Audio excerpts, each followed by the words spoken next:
9 o'clock. Here. That's 2 minutes. We're not as sophisticated, we have to look at We didn't do it on purpose.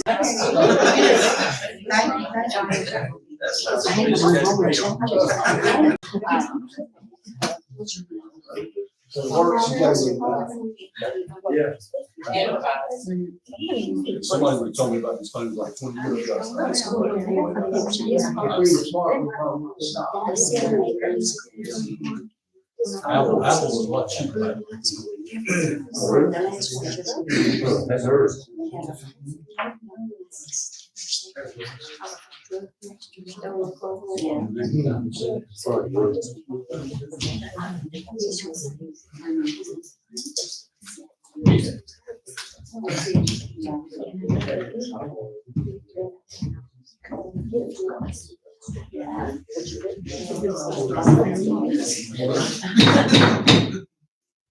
Welcome everyone to the City of Loris regular council meeting here at City Hall. It's Monday, December the 4th, 2023, 6 p.m.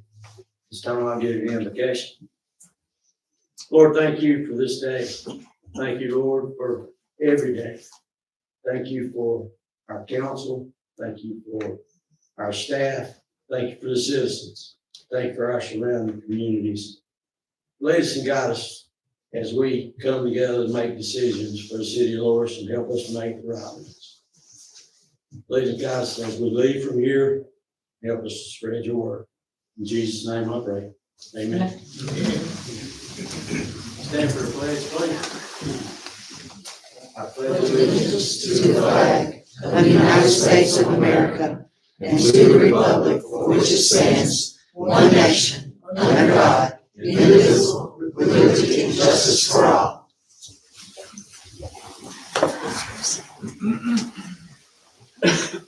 Only person who holds this year, and she's gonna come up with it.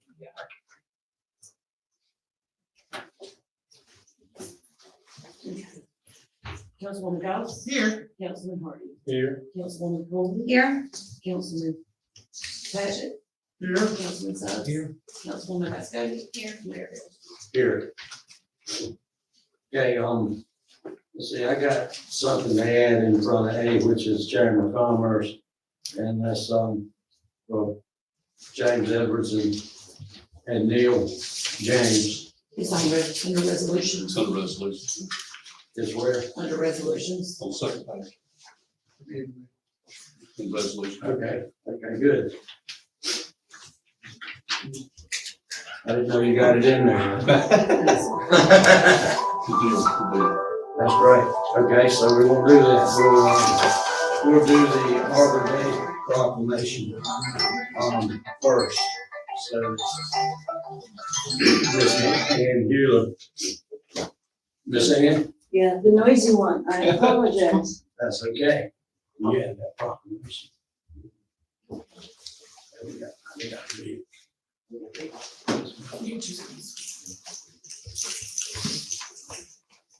Miss Euler is with the South Carolina Forestry Commission, Urban Forestry. And, I'm gonna ask her to step up and speak about, something that will be very, very good for the city of Loris. So I tend to be a paper person, and I apologize, but I will speak about these things. So as an urban forestry specialist for the PD region, the South Carolina Forestry Commission, you've got everything you got. What we are here to do is to assist cities in the PD region to become tree cities, and to assist them to apply for urban forestry grants. The South Carolina Forestry Commission gets their grant money from the Forest Service, from the feds. This year we are flush. One of the new grants is the infrastructure, the Inflation Reduction Act. This is the big grant, the $5 billion one that went through Congress. This goes strictly to disadvantaged communities to help with their urban forests. City of Loris, much like the city of Lancaster, Sumter, Sherrod, Chesterfield, would be considered a disadvantaged community of that. So that would be the only grant where having a Tree City status would not be needed. If you have Tree City status, that gives you a leg up for getting the grants on there. So the first page on there is the Tree City application. To become a Tree City, you only need 4 things.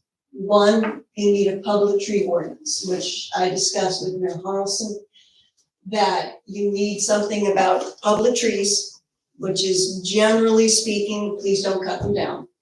The second thing, and part of it is if you do cut them down, if you do top them, if you do damage them, if you do remove them, there is somebody to whom these violations go to. The mayor, a director, a city council, somebody who will issue a fine. So there are repercussions to breaking the public tree ordinance. And we discussed that. So that is 1, a public tree ordinance.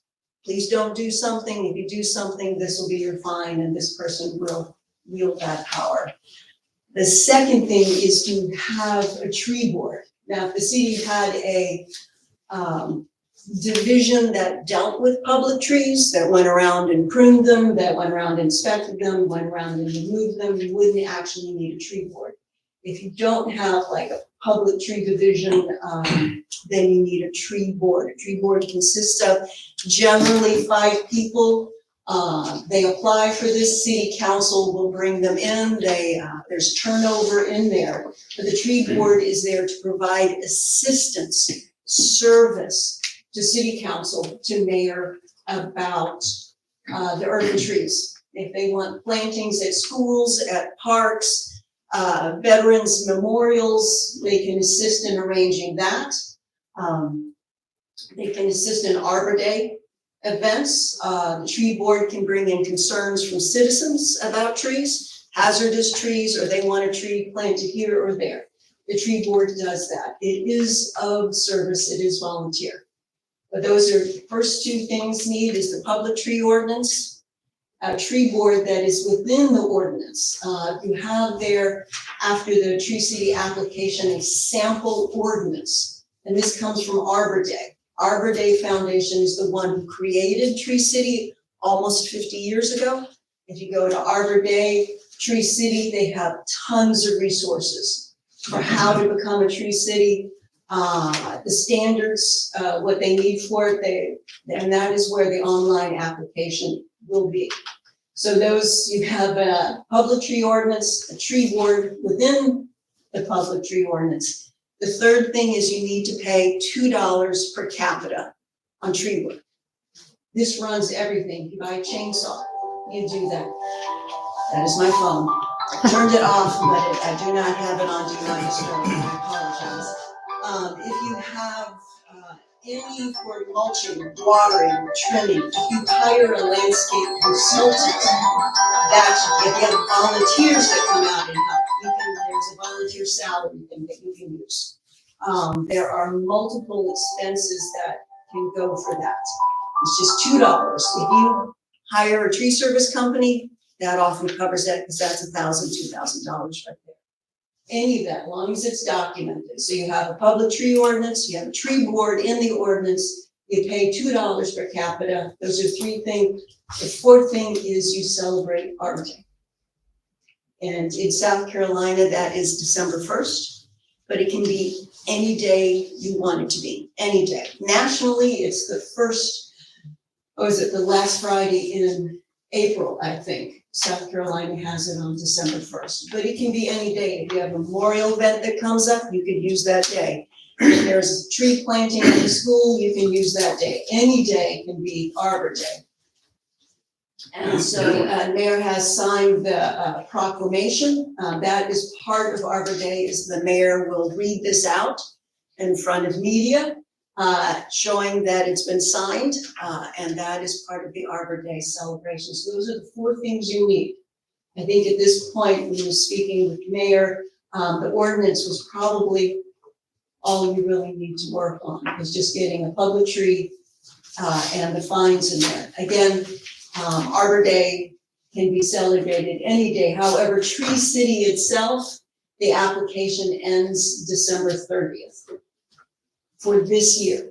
So if you document all the stuff you do this year, you put in the application at the end of this year to Arbor Day Foundation, they will recognize you for 2023.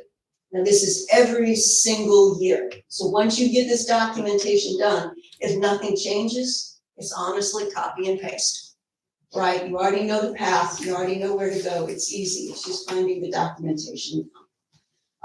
So becoming a Tree City, and this is for step 2, gives you a leg up for most of the other grants that South Carolina Forestry Commission provides. And there's a shiny color flyer there. On the back of it is brief descriptions of the grants we provide on this. So when we talking grants, this would be for canopy mapping, tree inventory, finding your hazardous trees, tree planting campaigns, ordinance work, storm mitigation. You can have an urban forest management plan on this. So what South Carolina Forestry Commission is, they're working hand in glove with a nonprofit organization called Green Infrastructure Center, GIC. They're from Virginia. We would pay them to do the work. You guys don't have to pony up the personnel. You don't have to do the accounting, and we would reimburse you. We would pay them, and that organization would come and talk to everybody here and see what you need, and they would do the work. So that is for most of them. The Inflation Reduction Act does not require Tree City on that. The rest of them, you get a leg up.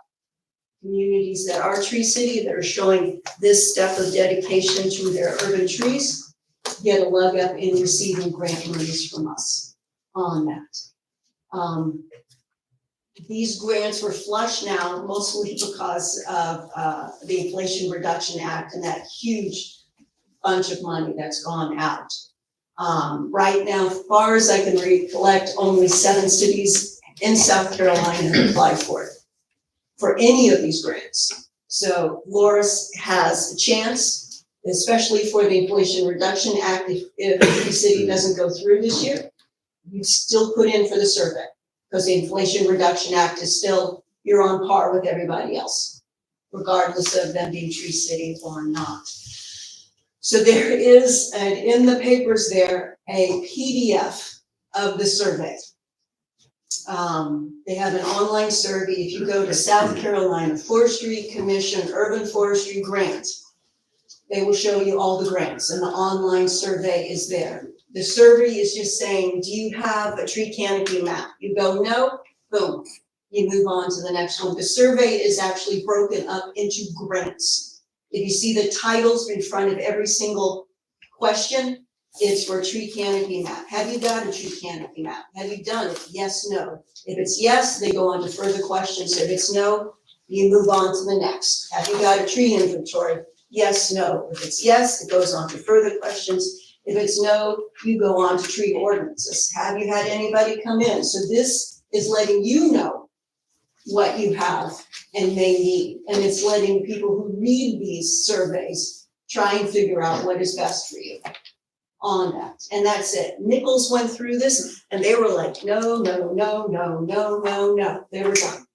Because they hadn't had anything been able to done on their urban forest. It takes a little more time if you've received tree canopy mapping, or if you've done a tree inventory, or if you have storm mitigation plans, because then you have to detail what you've done. If nothing much has been done, you just go right through the survey. I gave you the PDF because the online survey is a one and done. You can't save midway and go to lunch. You got to start over. So the survey is there to check all the boxes, and then you go online and you check the online boxes with your answers and you're done. And that's it. That has to be done by December 15th. Tree City is December 30th or any earlier. The survey is December 15th. And that's what it is right now. It's just a survey. Once you get that done, you're done. And then the grant writers and GIC will read it and they'll come talk to you. and compare your survey against what other communities, and see who needs what and how they split out the monies that are available to them. But this is every year. Every year, South Carolina Forestry Commission has grants available to cities. Right now, we just happen to be flush. A number of years has been tight because we depend upon the feds. Sometimes the feds aren't giving us money for it. So it's tight for us. This year is flush.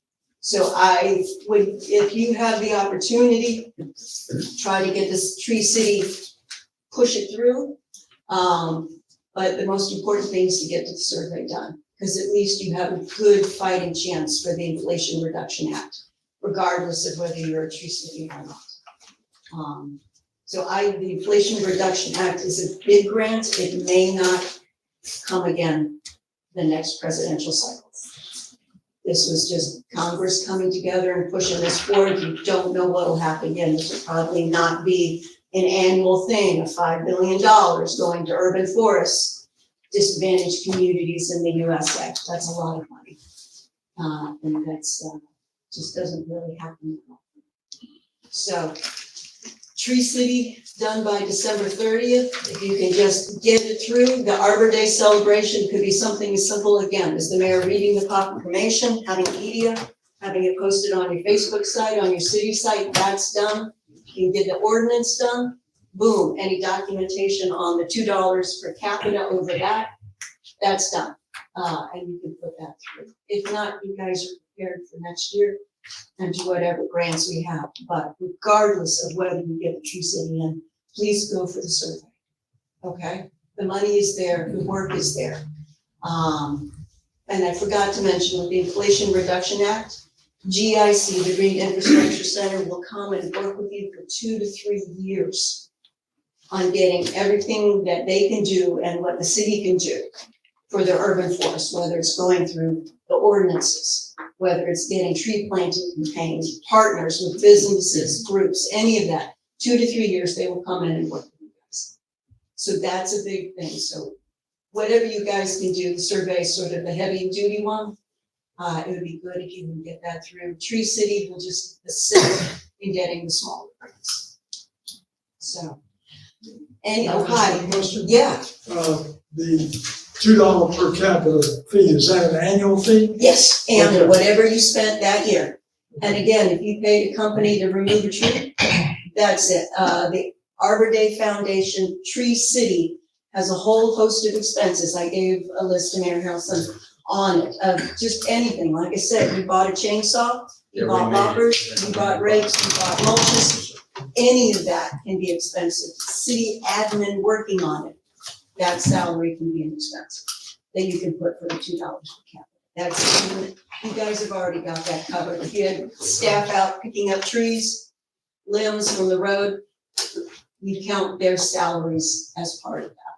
So it's just the pain in the dubious documentation at this point. You guys have it. So again, if you have any questions, of course, you can talk to me. Arbor Day Foundation, again, the Tree City site is loaded with resources and questions and answers. Anything that you may be confused about, you can also ask me. Lau Sharp is our Tree City guide, and I can ask him if I don't know the answer. We sent the ordinance to him, and that's when he said you need that person to whom the fines may be levied from. So anything I can do. I know this is a lot. I know this is late. I'm new. I've only been here since mid-August. So, and actually just found you guys on the map. You weren't, I don't know if any other urban foresters have come your way. But that was it. And so I essentially just emailed, and that's how it went. And so, again, Ann Heiler, South Carolina Forestry Commission. You are my region, and I want to assist you guys in any way possible to getting the monies, the Tree City recognition, that you can get. So, Ms. Howard, thank you very much for the information. City Administrator Young and I have talked about it. We Yeah. do.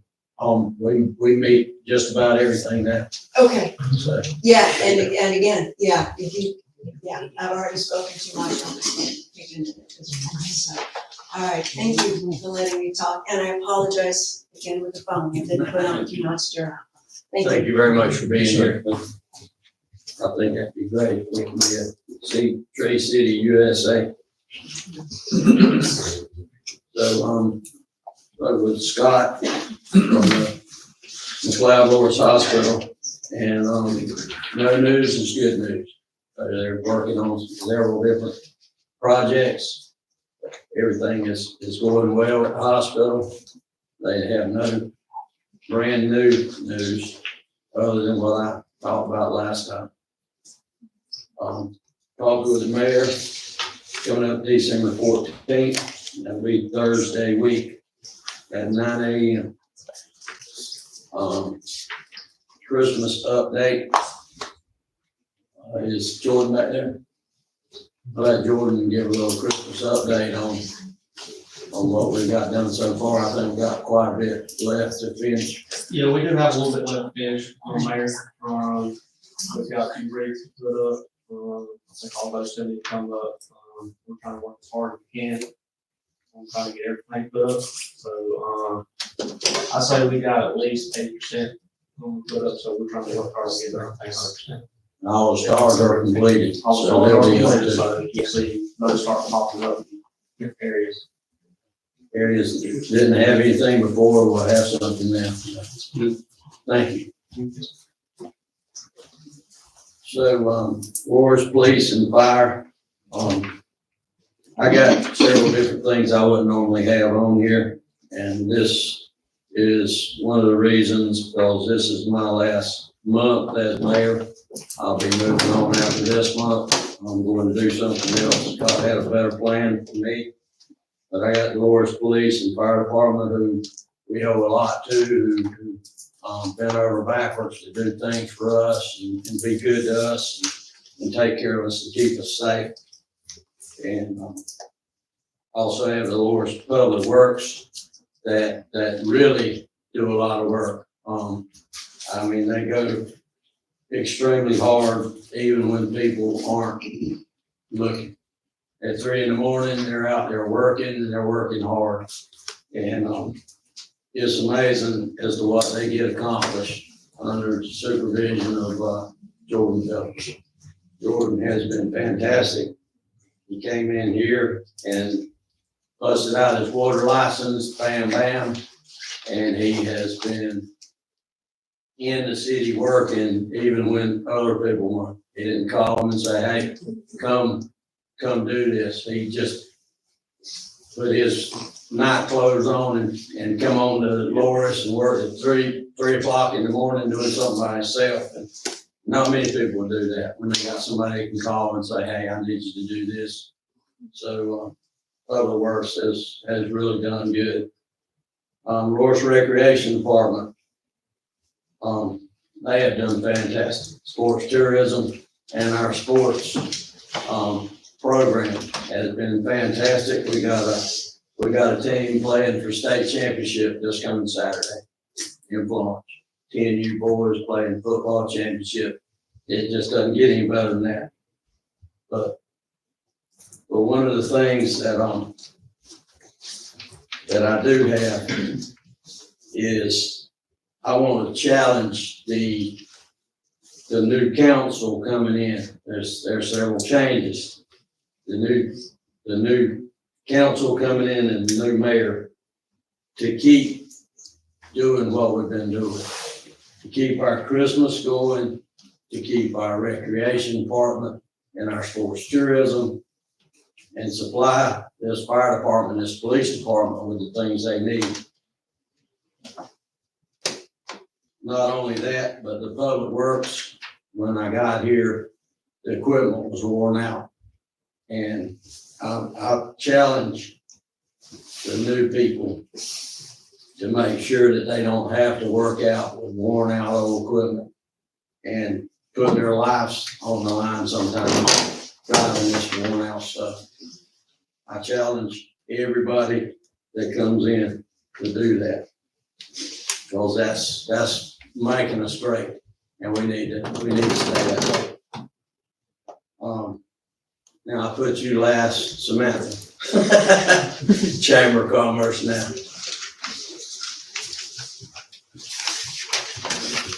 I just want to hear from me today. All I can say is wow, wow, wow. It has been a month. We have been doing Downtown Tuesday every Tuesday night. It has been fantastic. We've had a lot of people come. It's just been a great time. Our Christmas parade was fantastic. If y'all didn't come, y'all missed all the people down here. It was a great time. Rain held out, so, we just had a great time, and we got the next 3 Tuesdays. Tomorrow, it will be 6 to 8 downtown Lawrenceville. We have Lawrence High School, Lawrence Elementary, Lawrence Middle School, Daisy Elementary, and Coastal Performing Art all performing one night. You do not want to miss it. 6 to 8. We've got some vendors coming in. Our restaurants will be open, so y'all come out and join us. Santa Claus is coming to town. That's right. So the next 3 Tuesdays, Santa will be here. So if anybody wants to come out and take pictures with him and see Santa, we will have him. And Janet, I think you forget anything else because she keeps it. Breakfast with the Grinch. Yeah, she keeps it really good. We did have breakfast with the Grinch Saturday, and it was fantastic. It was a big hit, and I think next year we're gonna have to definitely add 2 showings for that because it's getting so big now. It's gonna have to be 2 breakfasts. But it was really good. And so, that will end our Christmas.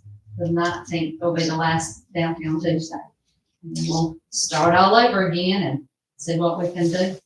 But I appreciate everything, and it's been a real pleasure.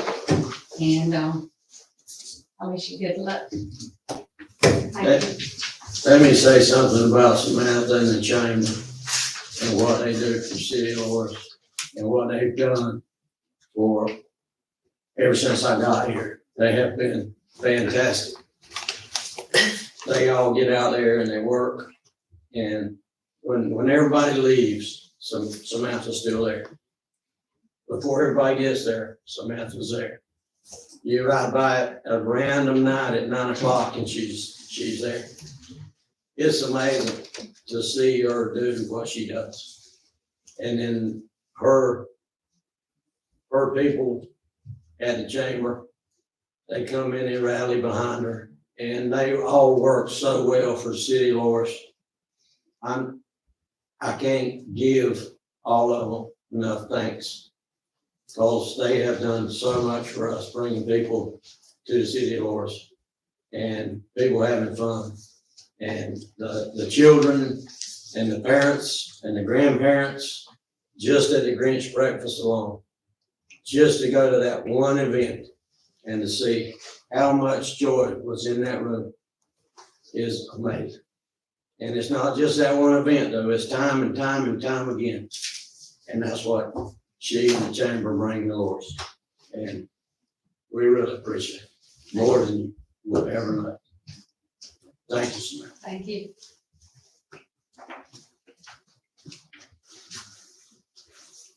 Okay, Would you like to do the minutes? Would you like to do the minutes? I'm gonna go. Skip that. did we skip over? Yeah, we'll skip that minutes for, it's just one step, it's just. Yeah, minutes for July 4th, 2023 special council meeting. Everybody had a chance to read those. Nothing's wrong with them, they're passed, everybody's inspection. I get a motion. I'll move we approve the minutes of July 24th, 2023. Second. Second. Got a motion by Councilman Hardy and a second by Councilman Suggs. All in favor? Any opposed? Ayes have it, unanimously. It's approved. Okay, and, I didn't say anything about public press comments. We didn't have anybody signed up, so we'll move on to you. Yeah, I'll be brief. Yes, sir. Mark Wood was, he's not, he should finish the audit for 21-22. We've got, I pretty much got the numbers together, going over some stuff on that too, finalize that. $22, $23. We got the information to him on that. We did get a letter from the state, which we would. That all has to be done by March or April this year, 24, so which we should easily get to do that. So that should catch us up to date on, at least from the other date standpoint, on the 21, 22, and then the 22, $23. So we'll get those done in December and another one done in January. So we'll be caught up. A part of that, just kind of indirectly, was the CIP plan, capital improvement plan. That's not only required by the comprehensive plan. I know Mr. Patch attended those meetings with Lee Kane and her. So they've been kind of on me about getting that done too. And that's auditors to do that too. So I'll be working on that plan here too, which will basically, Revenue Department have meeting Wednesday with that. So hopefully, I see Ricky stuff out there too. Ricky and Jordan been helping me pull together information. The CIP plan will look at every department, and we'll also look at the capital improvements for every single department. So we'll basically give the staff and we'll put that together. I mean, it'll be a good time. January will be a good time to start getting in budget time. So we'll look at part of that too.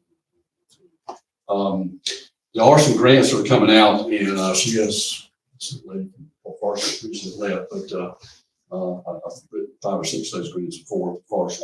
But the grants are coming available. Probably starting in January, so we'll go after probably about 5 or 6 different grants in terms of stuff. I know you sent me some information too on the stormwater stuff, but there are some other grants that are coming available. The state legislature is going back in January, so I'll probably ask y'all to send some information. But we're moving ahead. I see some good things, so hopefully we'll get year 24 with grants. That's all I have. Mr. Okay. Thank you, Clay. So we'll move on to committee reports. Start with A, the Finance and Personnel Committee. Finance and Personnel Committee did not meet.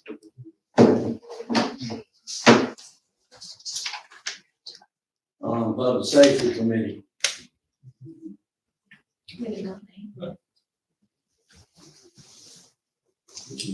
Buildings and Grounds We Committee. did not meet.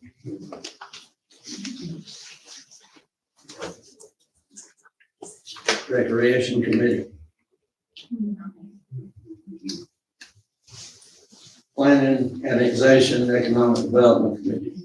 We had a busy month. Right. We've met 2 times to deal with things, people wanting to annex into the city or have a change in their status as to the land. Right. And we had public offering or public hearing at the center down there at the police office, the police station. And had great attendance. I was surprised it was that many. We didn't have enough. Right. But we had great attendance compared to what we have had in the past. And we've got several things that are coming up because we have to do this plan and pass it. That'll be in the next several months. The planning commission had their public hearing too on the 30th. Right. So we had a little crowd show up there too. So we got some good input from there on the comprehensive comp plan and that stuff. And I want to, this may be a little bit out of place. I want to thank Waccamaw Regional Council governments for all their help too. They've done a really good job of giving us assistance too on planning and zoning and that type of thing too. So I want to thank them for all their help too. They always do. They've always done a Always. really good job of giving us a lot of assistance. Anything else? The only thing that they provide a great deal of Yes. expertise to us and guidance in putting these things together because they're not Didn't easy. know how complicated it was till we got into it. It seems to be more and more complicated. You definitely had to look where you're going at that meeting out there because there are a lot of people in there. I sure A will. lot of movement, just right. It was good to see that much going on. Okay, so Public Works Committee. Public Works has not met since the last time we were together as a But council. I do think we'll definitely meet because in January, we've got 3 grants we've been working with. We'll definitely get updated on 3 grants because we're about halfway through the month. So we need to get up to date on that. So January will be a busy month for Public Works.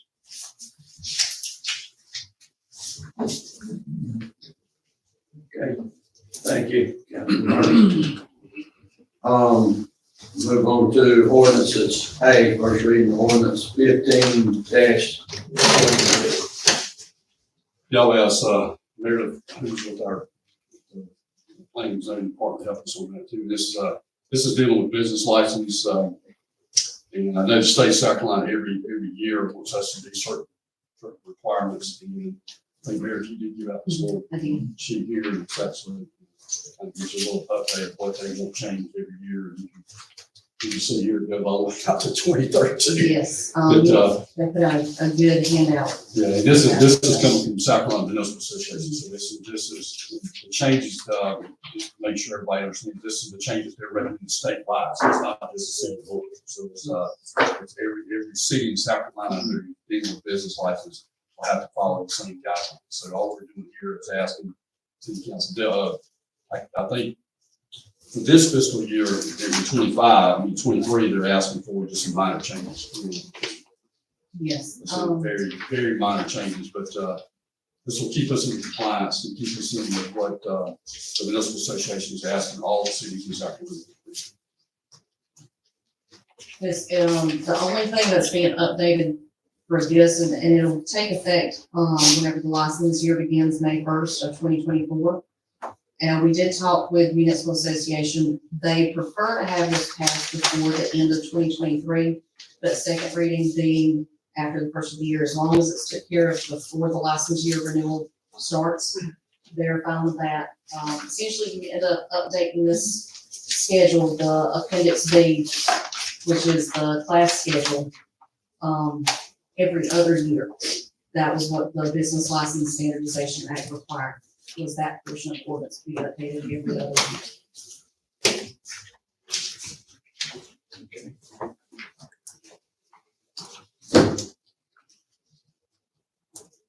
There were only two codes that changed in the late telecommunications. Yes, was, there was a slight change to Appendix A with the telecommunication or telephone companies and pool tables. It's only two. That was it, with Schedule A. You want to read this by title only, do y'all have any discussion on this? I make a motion to read the title of it. Second. All right. Ordinance number 1523, amending the business license ordinance of the city of Forest to update the class schedule as required by Act 176 of 2020. Motion. Get a motion. Motion to approve the ordinance 15-23. Second. We got a motion from Councilman Paget, a second from Mayor Pro Tem Vescovi. All in favor? Aye. Any opposed? Ayes have it.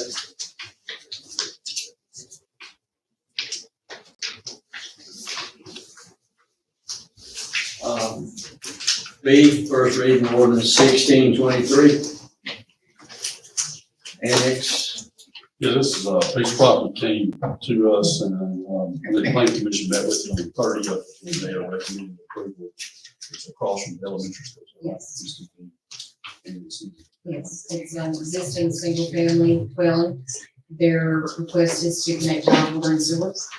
Part of our water and sewer ordinance required if they were not in the city but wanted to connect to our lines, they had to annex. So that's what the applicant has requested doing, with mixed-use zoning district, which allows for the existing single-family dwelling.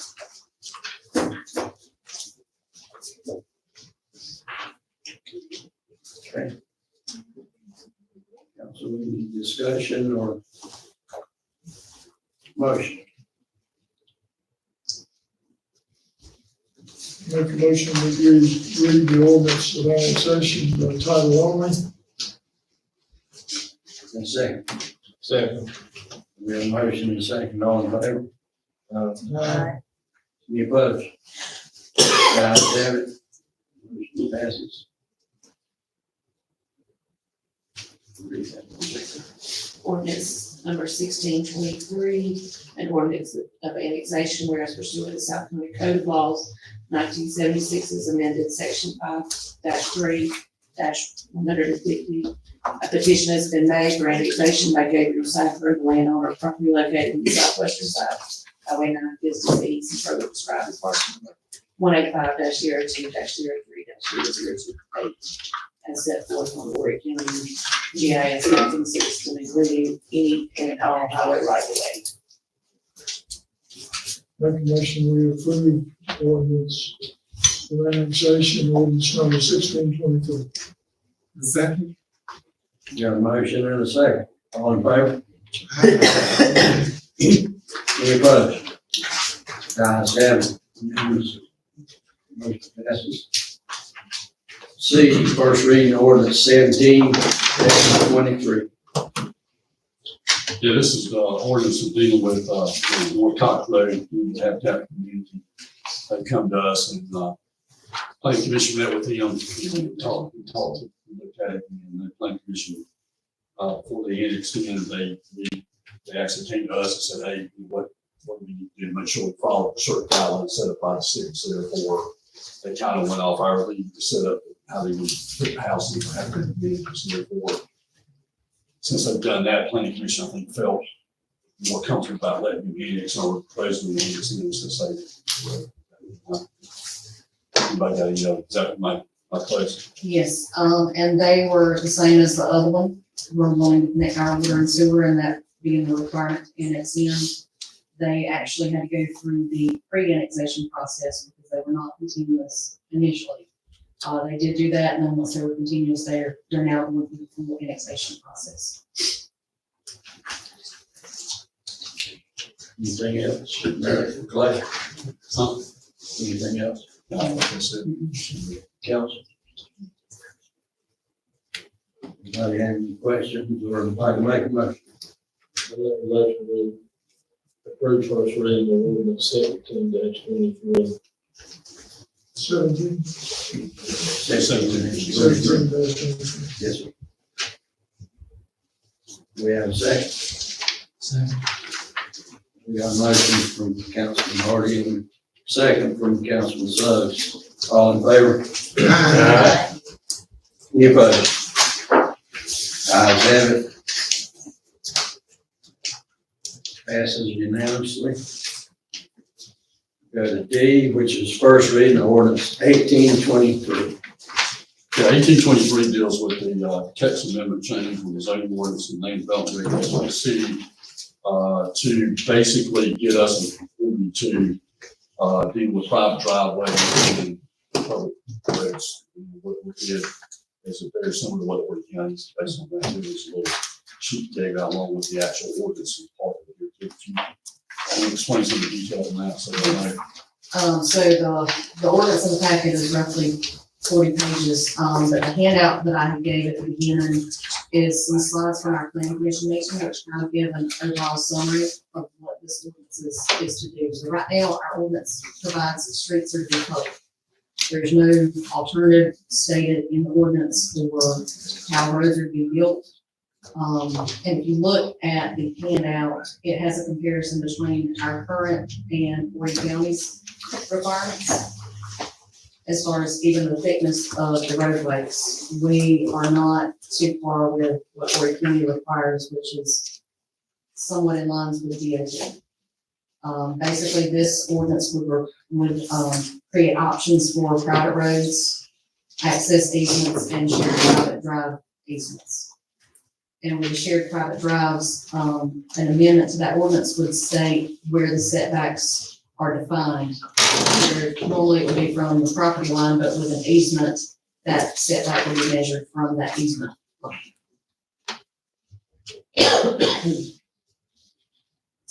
So explain to me about the shared private drives again. So on that handout, slide 13 is on the back side of that page. That lays out, it has a good illustration for, we want to avoid flag lots essentially, where we can on that. But the private drives or shared drives would be property owner maintained with that. Those, in that sense, you'd be limited to, it can only serve 3 residential lots. And it would be required 9-inch thick coquina or 6-inch thick gravel. But you wouldn't have to pave that one where the other ones straight would be paved.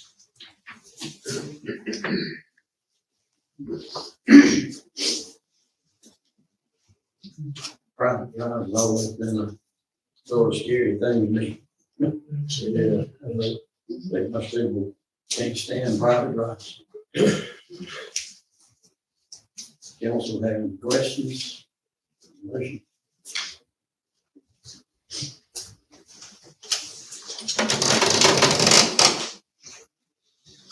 No questions? Make a motion that we read ordinance 18-23 by title only. Second, Second. all in favor?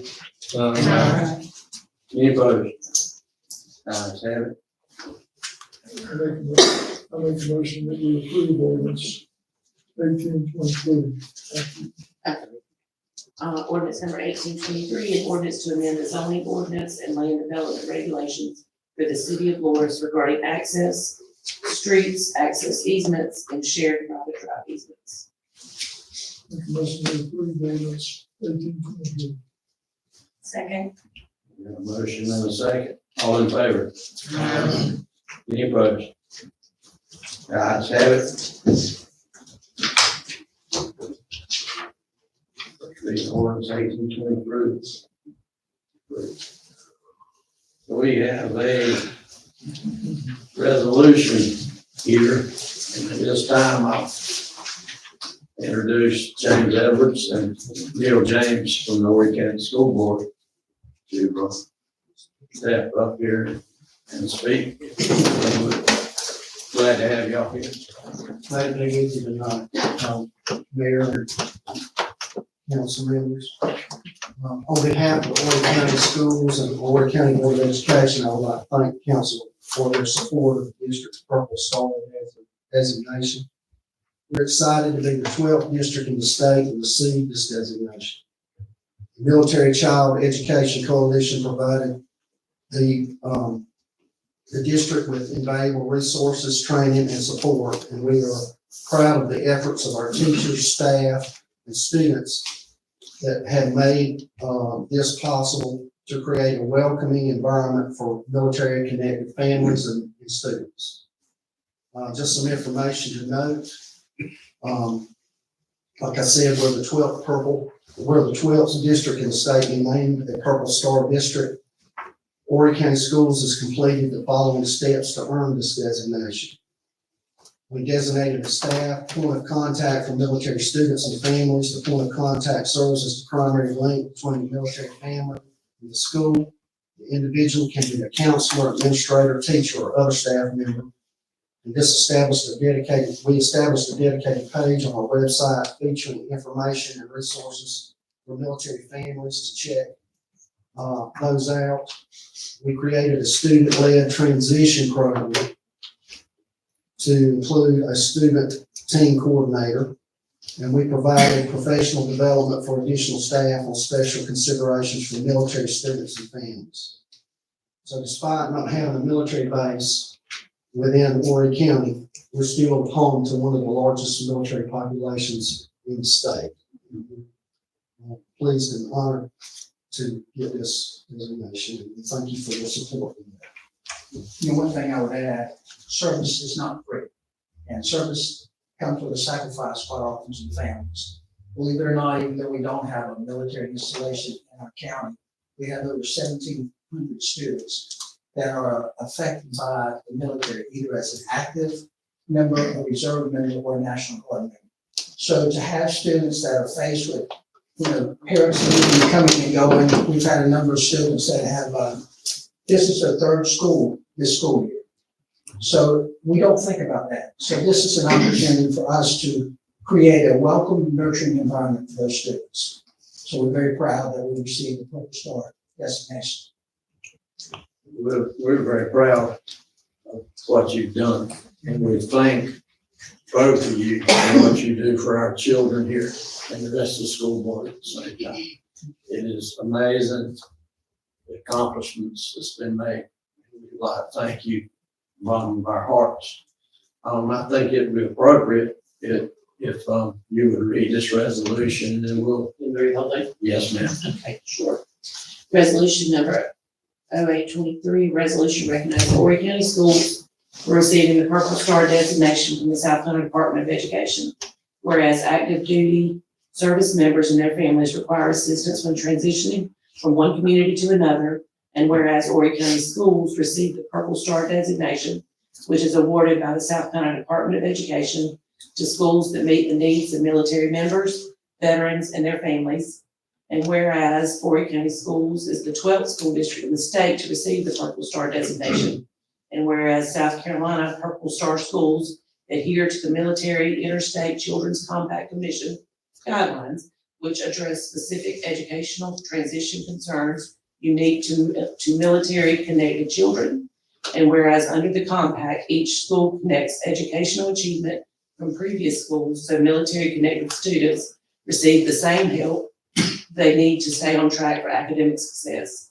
And now therefore be it resolved that Morris City Council wishes to recognize Horry County Schools for achieving the Purple Star designation, and the council encourages all citizens and businesses to join Horry County Schools in supporting our veterans, military members, and their families as they transition into our community.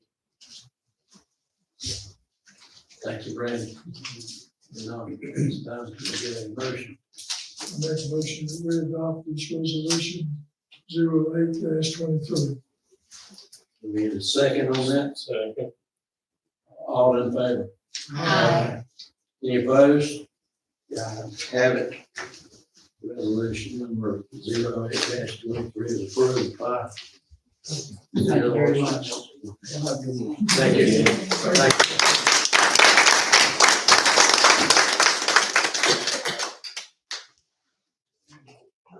Okay. So we'll move down to our business section. And right here at the start, I have the State Theater. And over the last several years, since they started working on the State Theater, I have, I've spoke about it quite often. And I think some of the people that are working on it and in the project with the Historical Society have spoken on occasion. I do know that the State Theater has been funded by the state of South Carolina, different funds. The Seventh Hands, I think, are joining in. The county has joined in.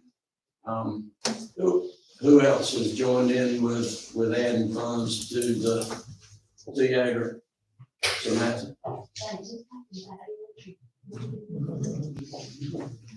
James, could you give just a short list of the people that have funded the Are you talking about the state theater? the State Theater? I know there's quite a few. There are, we've had many donors, over the last, so we started the project in 2019, and then when COVID hit, we had, some hiccups in that.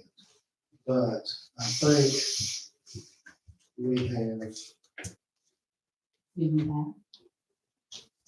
what's that total? We've had like Ori Electric has given money, I don't know the total of it. No, just the, Just a Ori Electric, yeah, we've had a lot of donations, we've had Ori County, we've had Ori Electric. we've had Anderson Rose Bank. We've had, I know there were several private individuals that did. yeah, I think we've had over 100 different donors at this point. We currently have around 40 individual members in addition to those. Right? That's sort of what I wanted to get to. Thank you, Mr. Edwards. Okay. Are there any recurring members that make a contribution each year? Yes, sir. How many of those? Are they corporate? No, not most of the recurring ones are actually individuals. We've had, we have some designations. We have like 6 different designations that we use to go by, in our sponsorship levels.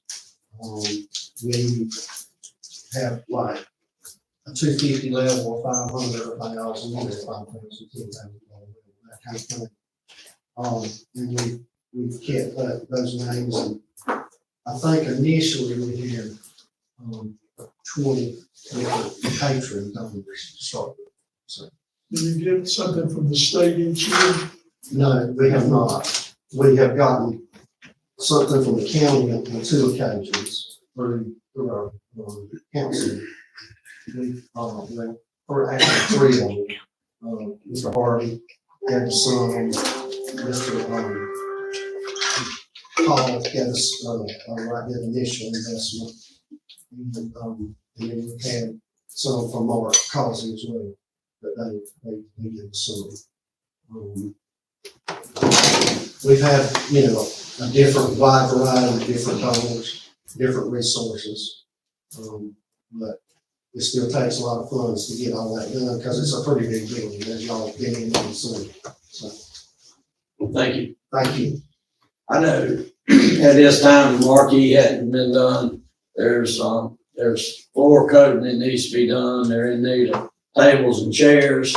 There's all kinds of things that need to be done in there.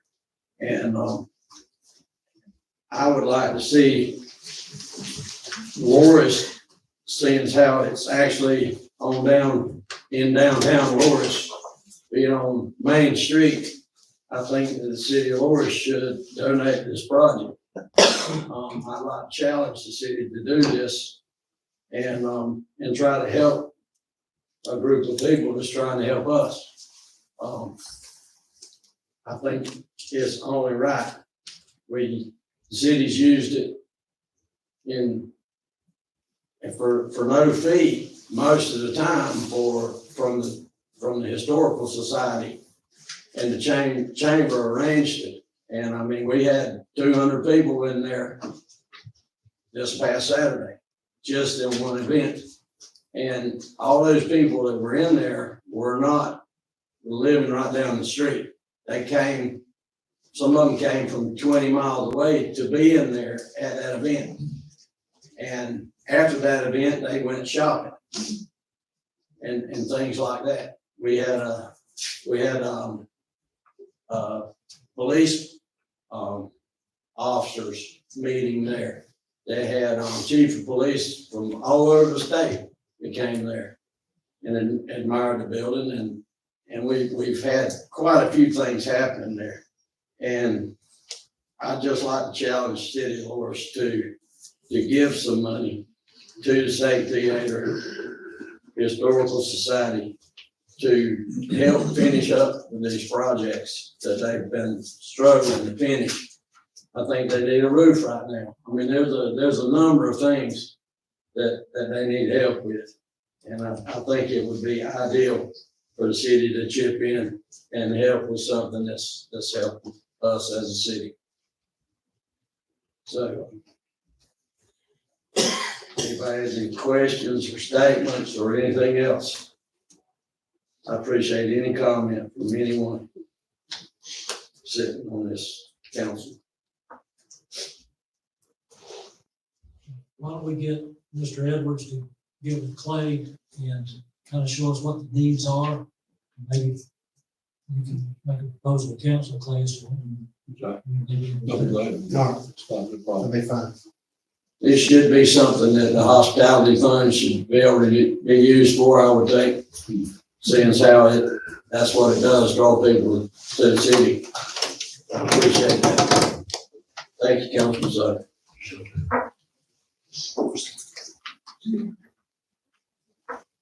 Okay, we get to B, discussion of animal welfare ordinance, and Attorney Moss is going to weigh in on that. Hey, Keith, can you hear me? I can. You hear me? Yeah, y'all hear me? Okay. Go ahead. Suggested that I look at the county's ordinance and try to model changes for the city to consider. And I prepared this past week the form of an ordinance that can be used to replace your current with basic text of the county small animal ordinance. And I did that just as a shell, as a starting place, but I need some feedback from members of the council. As to which provisions that you want to adopt, and which provisions of your current ordinance you want to keep. Because I prepared the shelf just as a starting place, and I welcome the feedback so I can amend the ordinance if you guys want to amend it. Y'all should have all got an email from Thursday or Friday, I'll call.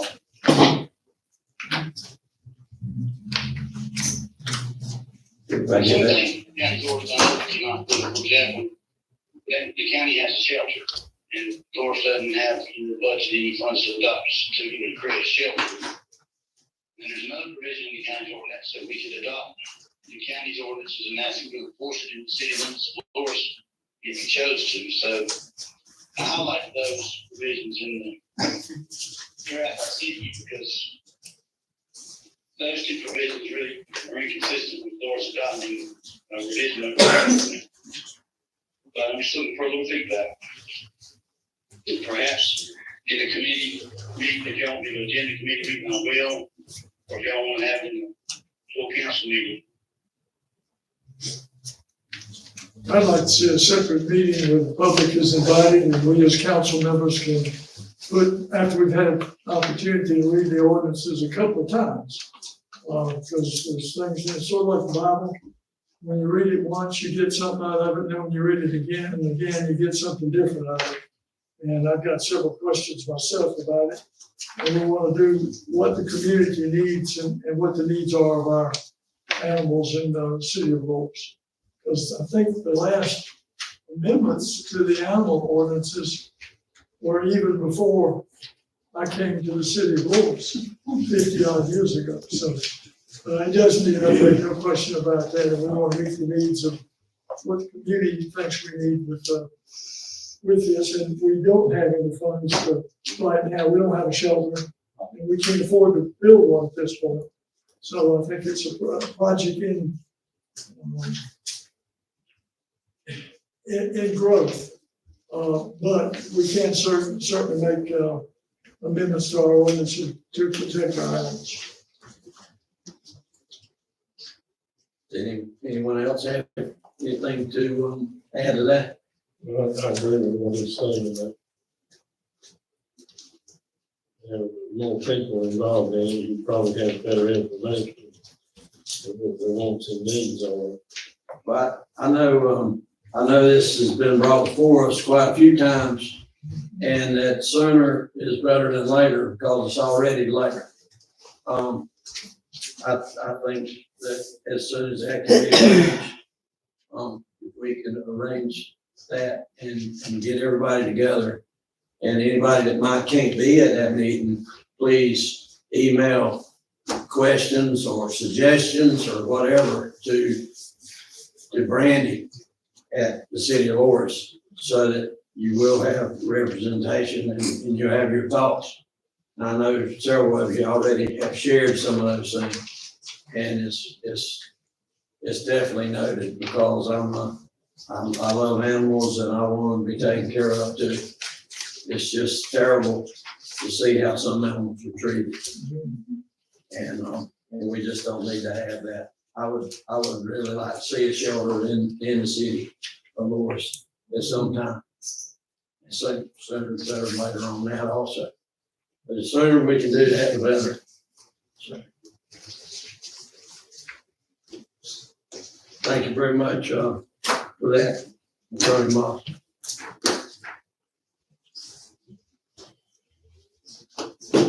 So we'll move on. I put City of Lawrence organizational structure chart. It's been quite a while since there was a chart done. And there's been quite a few changes since the last one. And it seems to me like some people that work here don't know who they're supposed to go to when they're asking questions or have things to say about what's going on. So I think this definitely needs to go to the top of the list of getting done, to make this chart available to our city of Lawrence workers and everyone else. Because that's important to know who to go to, not go to the wrong person and start asking questions around somebody's immediate supervisor. I think that's very important. And anyone wants to speak about that up here, please do.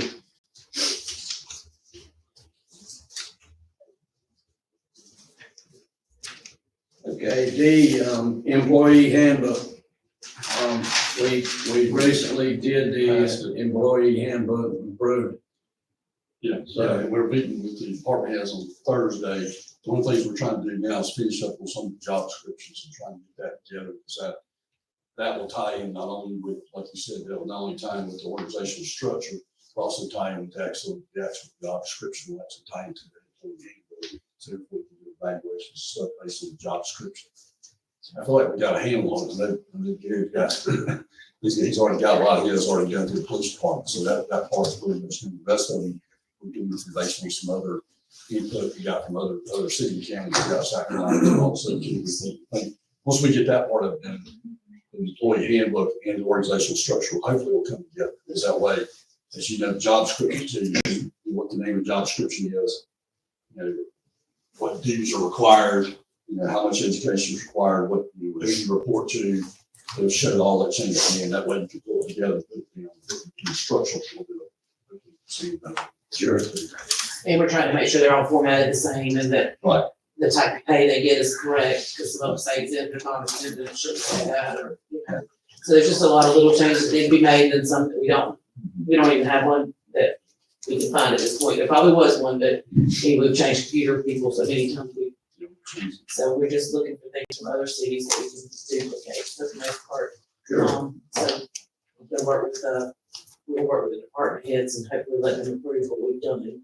Because when they start doing these preliminary evaluations in January, they need to have something to share. So.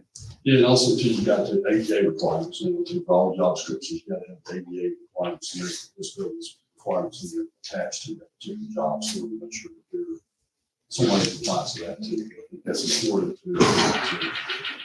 I know some of and this just me, some employees told me that they heard that we had the employee handbook and it was passed, but they didn't know what was, Yeah. they hadn't been over it with them yet, so. And that's what we were trying to get a little ahead of the job description, so when we said, you know, maybe that's gonna be one of the questions they're gonna ask us is how the evaluation process works, so based on job. Okay. All right, so, as everybody knows, that I'm going to the December 31st is my last day as mayor of City of Loris, and, it was under my watch that, there was a hospitality audit asked for. And at that time, council agreed to go ahead and do that, but since then, I hadn't heard anything about it. We were going to get, bids on it or do something with it. I didn't want to go out without revisiting that because I'm all for it. As a matter of fact, I'm all for visiting that and visiting other things throughout the city, like any money spent anywhere that it should have been spent. Any monies that might have been spent on properties that council owns or that I own or anywhere else.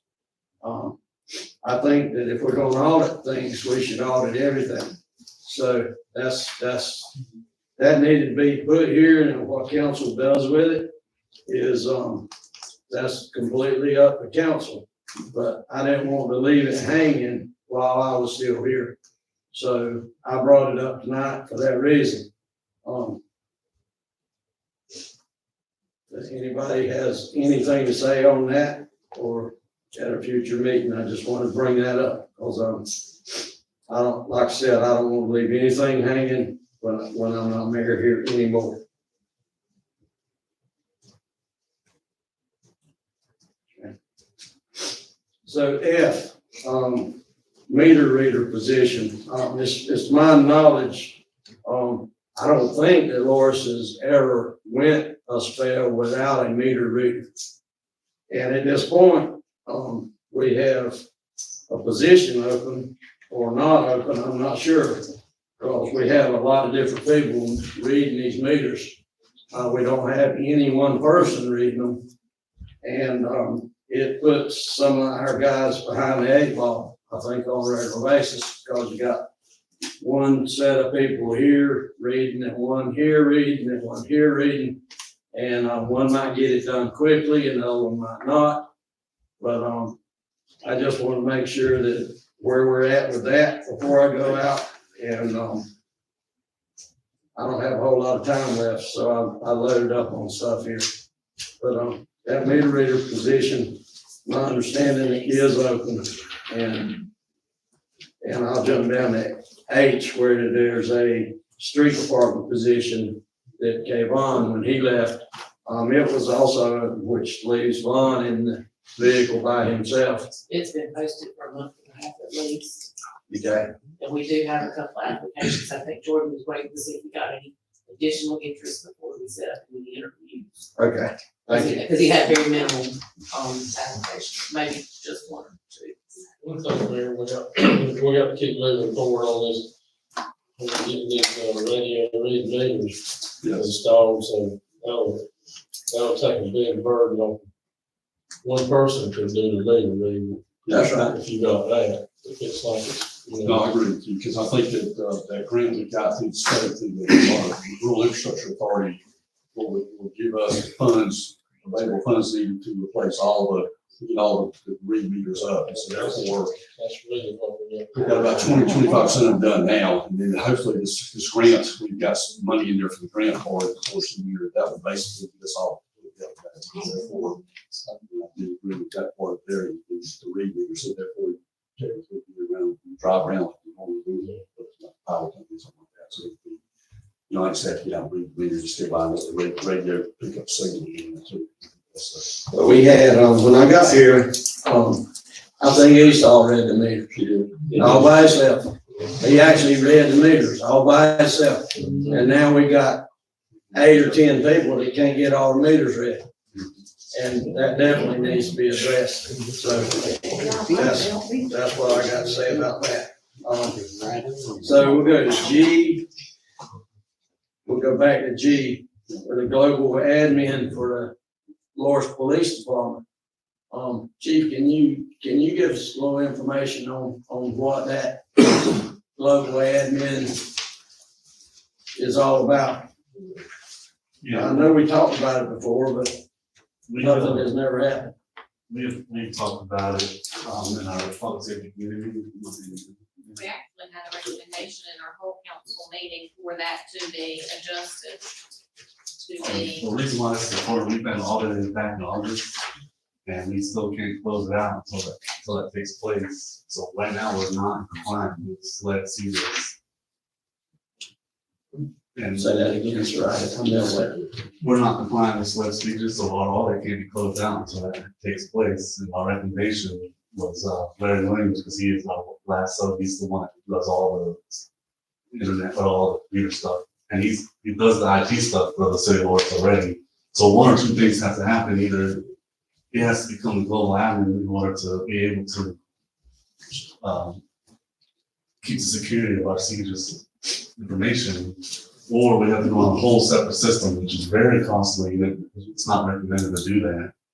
It's very costly for the city if we went into our own system. So it was recommended that he be global admin, that has not taken place yet, and we can't close this all out until it does take place. Council made a recommendation, as I Who, recall, who- to make who- that adjustment. Can I ask a question? Who is Slim that you're talking with, because that doesn't have a name on it. I can get Larry to give you that information. So I like to talk to you personally, because that's the important thing too, is just very familiar with what we've done with other counties and cities I've worked with. So therefore, I'm gonna make sure that we're following their guidelines too. Because we'll make sure that we've got some issues in there too. So I got a guy still I deal with, I don't know if it's the same. And we're not saying, Maybe some- we have to take the people that go labs now, we're not saying take them out, they have to go through a course in order to be on it, and you're very familiar with that, the NCIC course. Because as of right now, it's, the administrator, which should be on there, and Tara, but they can see information that they're not privileged to unless they go through the NCIC course. course, and we don't want to pass. We will get it set up for both of them if they choose to be on, and just, we gotta get that done so we can close all of that. I'll take it. That's pretty critical, then. No, that's fine.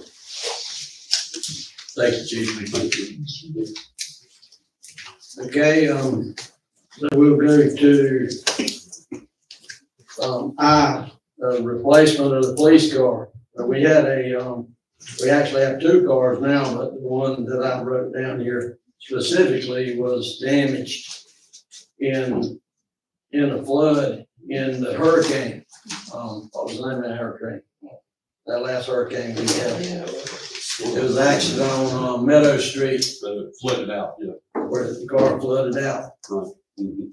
And, I think there's some, information on that too. Do you have that information? Chief?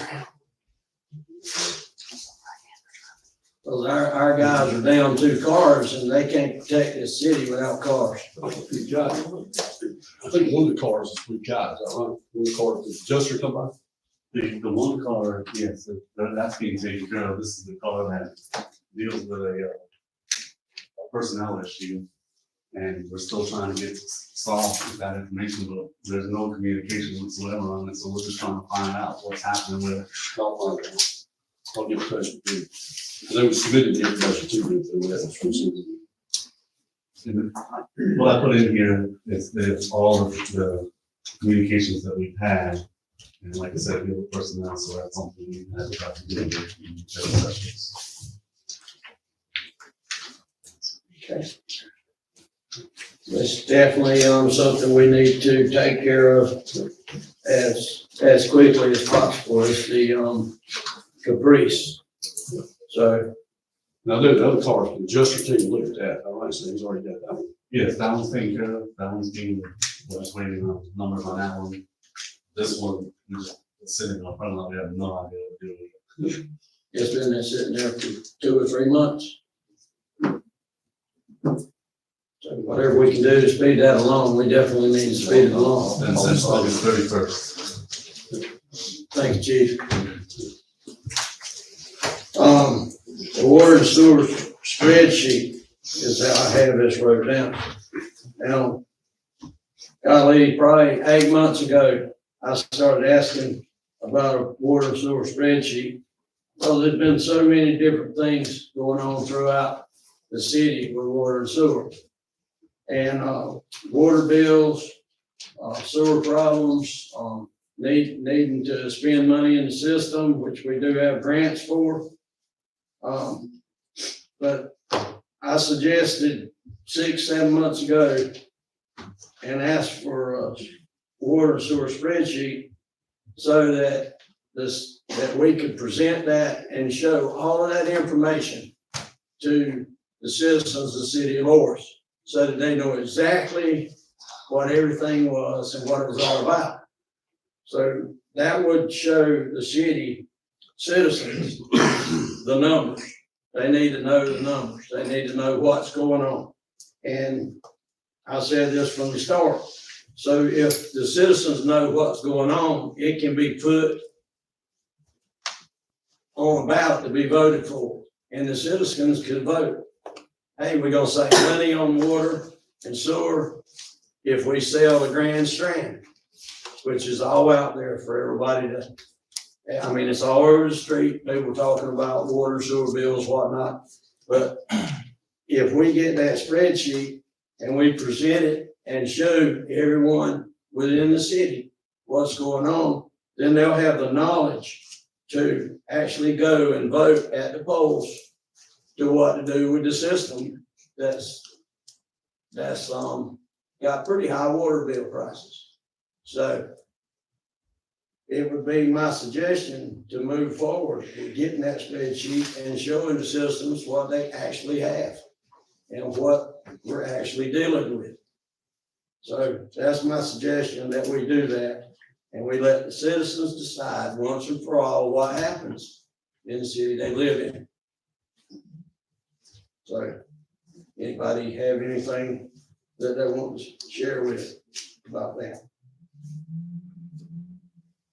I agree, Mayor. And I know you requested that on multiple occasions, and I think that would give the citizens, the knowledge and insight to make an informed decision on how the city should move forward with that, so. I hope that the new council will continue and follow through on that. You too. Anybody else? Thank you, Councilwoman Visconti. I agree that it would be a good idea, definitely. Yes, ma'am. That's Citizens would have more knowledge of what's going on. Thank you. So is that, does anybody want to make a motion? It's in business, so you can make a motion that that's done.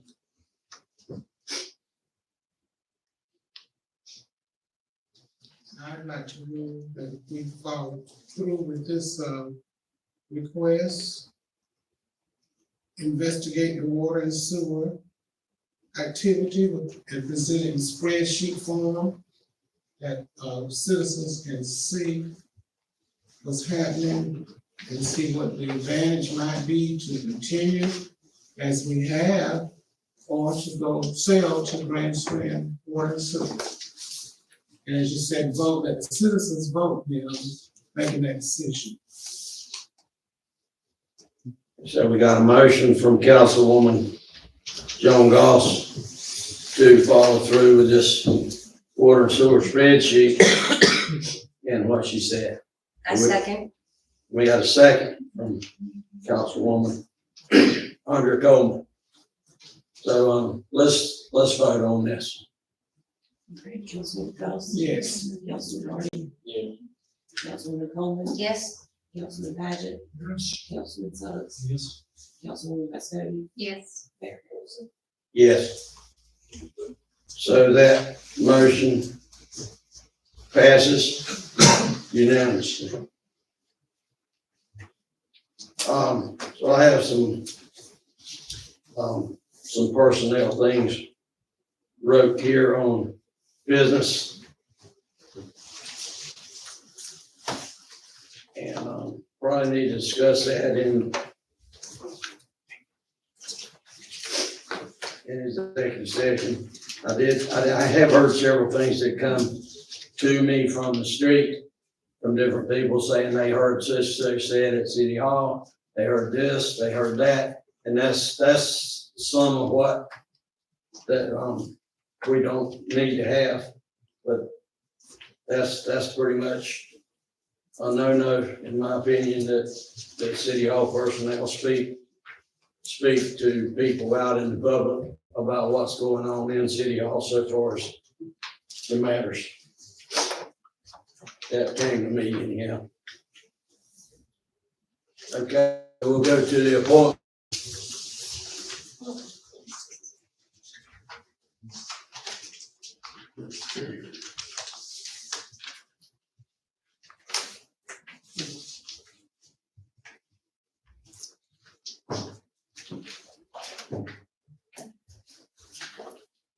So I think last time, the special meeting in November, we held off on reappointments for planning commission till we could determine the term lengths, which were overlapping terms of 4 years. So it was the same as board of zoning appeals.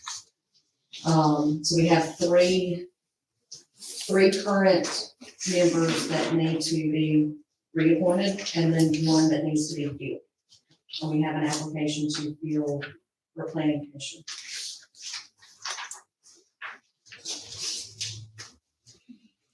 And that was one from, Mr. Bennett. Yes. I'll make a motion, we reappoint, Linda Morrison, Ruth Ann Jones, and Joe Fletcher. Second. We got a motion from Councilman Paget and a second from Councilman Hardy. All in favor? Aye. Any opposed? Ayes have it.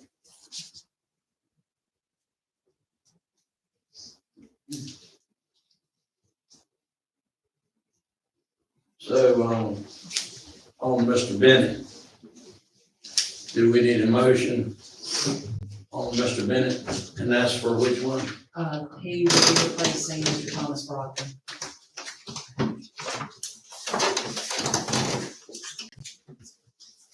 I make a motion to appoint Chad Bennett to the planning commission to fulfill the expiring term of Mr. Thomas Brown.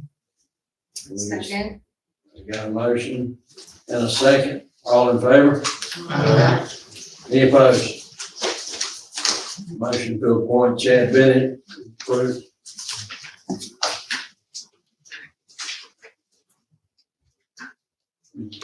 Zoning appeals. Yes, ma'am. So we don't have any that need to be reappointed on zoning appeals. We did that at the special meeting, but we do have 3 that need to be filled. Mr. Wagner was recently appointed at the special meeting, but he had stated that he will have to step down due to medical reasons. So we have 3 spots that will need to.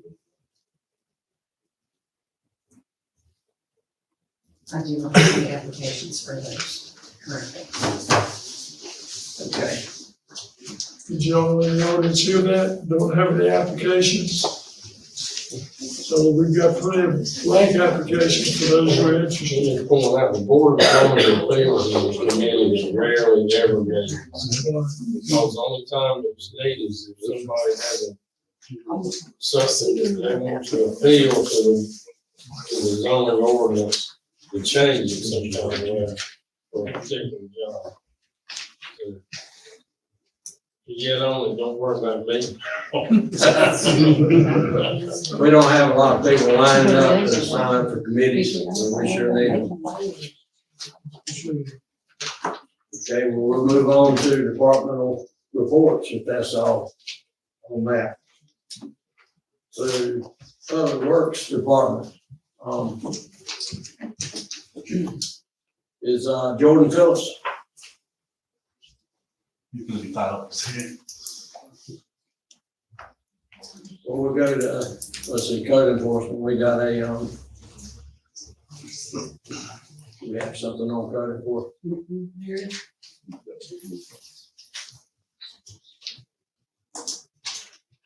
So for the month of November, we had 1 plat review. We processed 12 permits and had 35 inspections.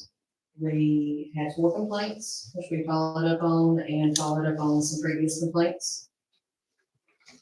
In October, we had a little bit slower month, was usually expected close to the holidays. We processed 13 permits in October and had 76 inspections. We had 1 complaint which was addressed. Okay. I will add over here, planning commission will have a special meeting on December 14th at, 4:30. This will be specifically for the comp plan.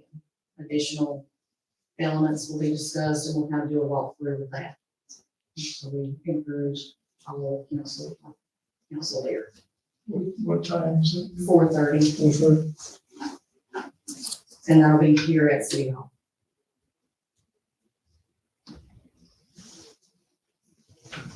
Just a few days ago, it was on a Saturday, a property on Lewis Street was torn down, in the process of being torn down.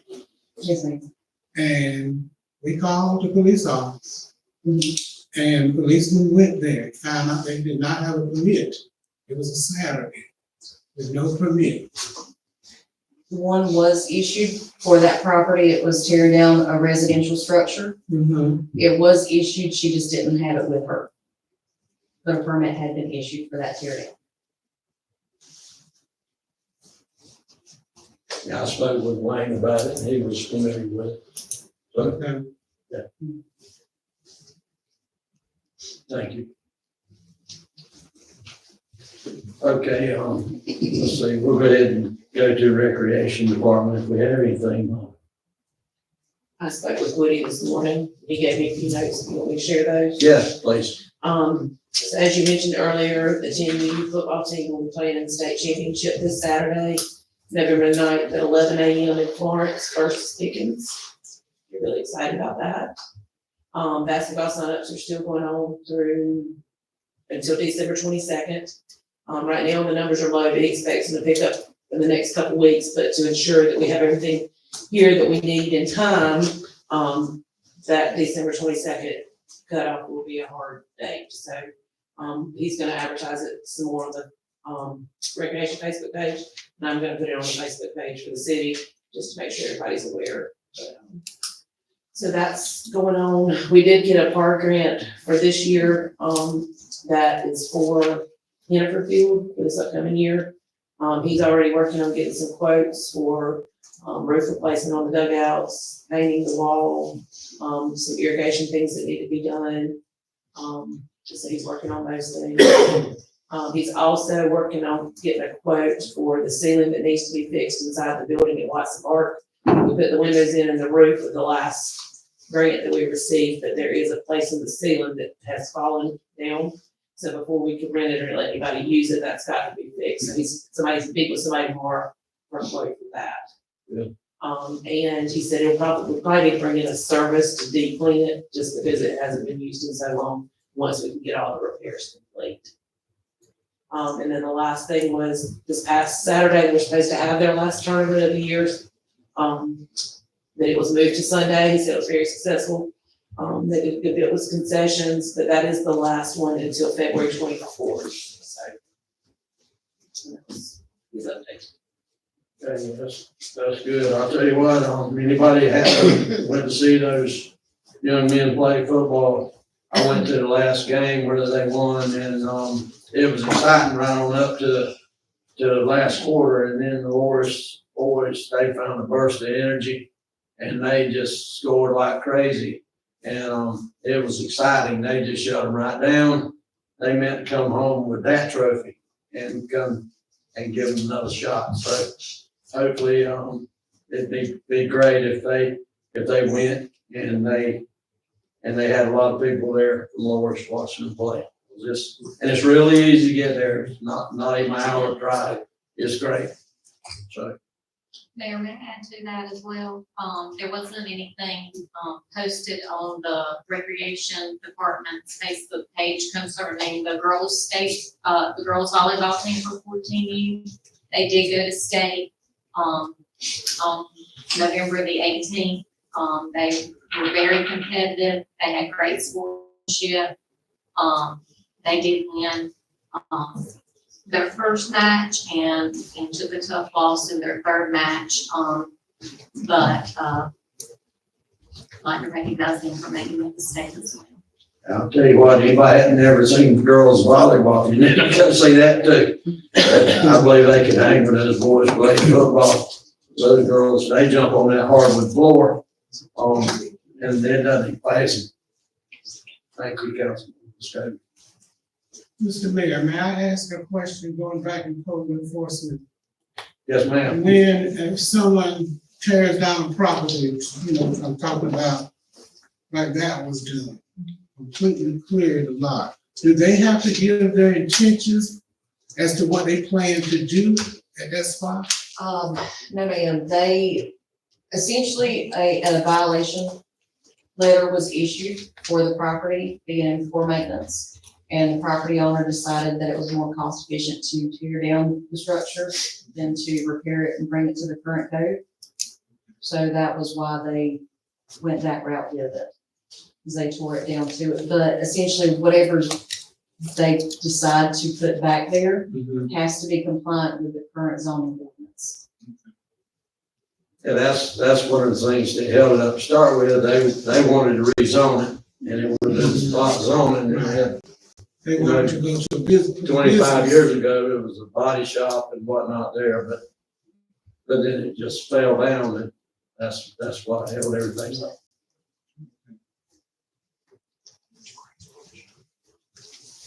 Anything, any more questions? Is, Mr. Jordan Phillips. Sorry about that. I know she come in, she had a water bill, she had a leak.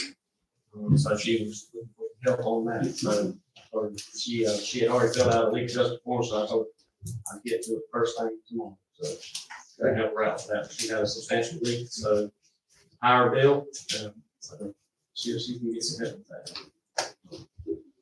Okay, so, I mean, we've been extremely busy, both works, you know, some kind of touched on it earlier. Day-to-day activities, we've been extremely busy, just trying to get those done. Taps, trying to put in taps, new services, to meter reading, and just our day-to-day functions.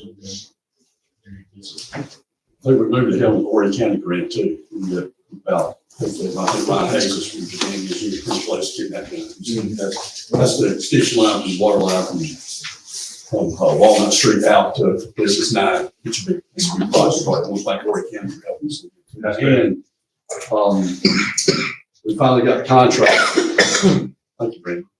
Finally got the contract done for, any engineering concerning the RA grant. That was a process. That was kind of a challenging issue that they kept going back and forth, and the reflection here was some minor changes here and there.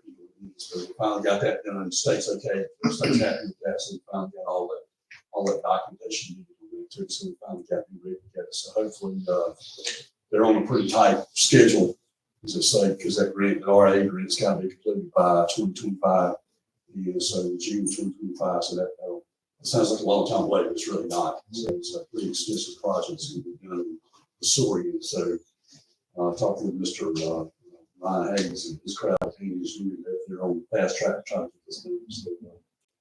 So, I can't tell you how many billions of dollars are out there. The state just let a couple $1 billion from work over this project. So it's going to be a mad dash to everybody throughout the state, not just us, everybody out throughout the state. We're a little ahead though. We're a little ahead of some of the others. I think that the process we've been speeding up a little bit faster, so we're ahead of some others. You got anything else, George? Yes, sir. I'll tell you, I did get a phone call from, a private individual that said that they saw, again, blowing Jordan's horn. He was out there emptying that, trash can by himself. When nobody else was available. Roy did come and use the blower and clean out a lot of places. Our street sweeper, our guys that could run that were out of town on vacation. So we couldn't get it right back up. That brings another reason we should cross train everybody to be able to do everything. But not only was it Jordan and Roy, it was Samantha again, picking up trash at churches where parades floats were stage getting on and getting off. So thank y'all. Thank you again. Police Department, Chief, do you have anything else? I know we got a report in here from you.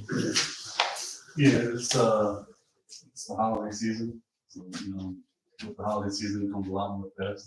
So we just asked everyone to lock the doors, things like that. We've just reached over 13,000 calls for the year. That's the most we've ever had. So we're staying busy. Also, we got a grant for traffic, and we started that this week. So you're going to see a lot more vehicles out there to try to, I don't want to say try to stop cars, but we're going to see more blue lights. Maybe that'll help with some of the theft as well. So, so you'll see a lot more officers out there.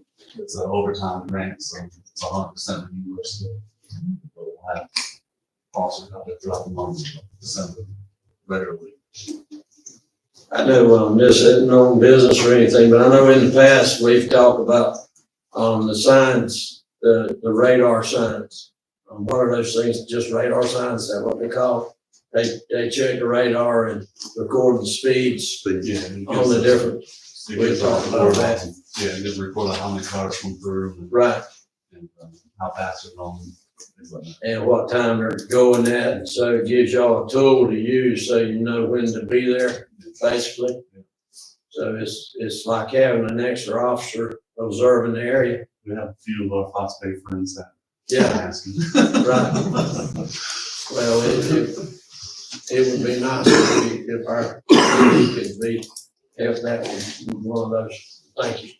Thank you, Chief.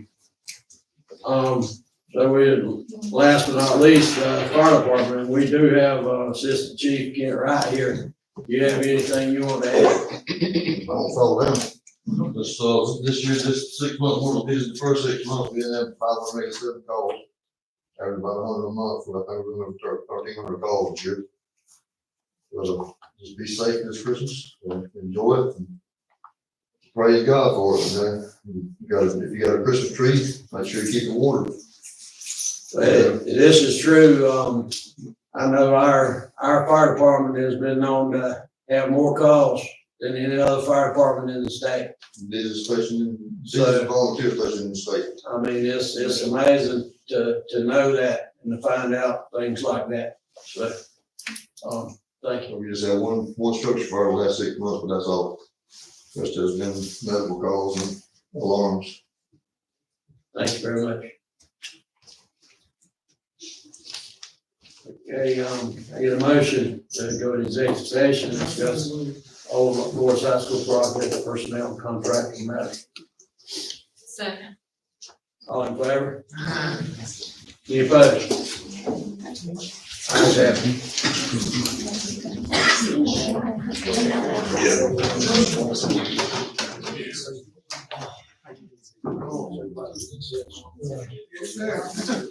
Good, how about you? Hi, Miss Gerald.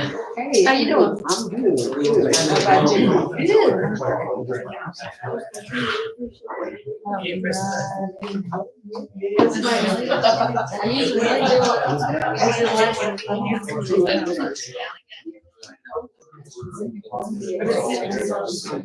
Good.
How y'all doing?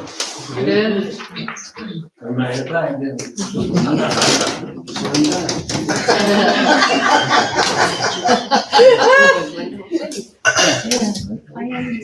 Amanda, big problem? Can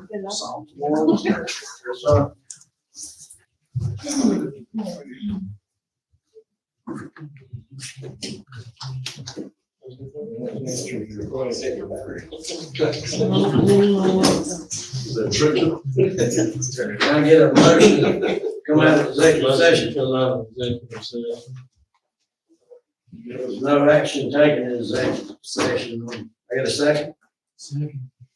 We got a motion and a second, come out of executive session, all in favor?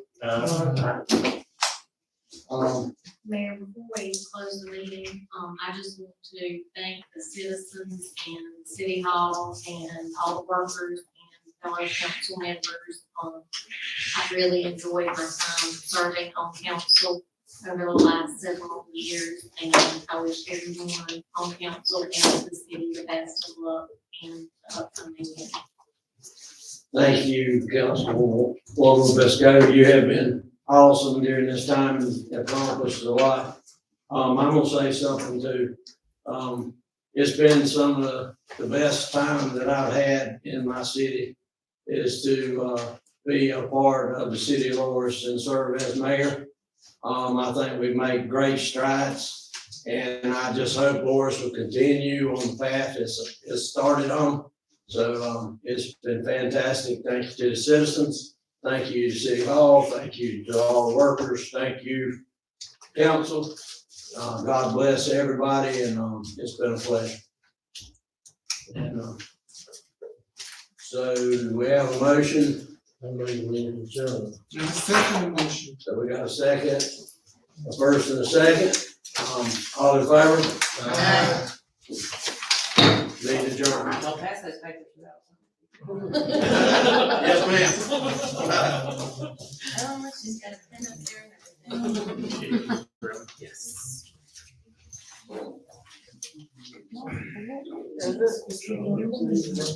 Yeah, ma'am.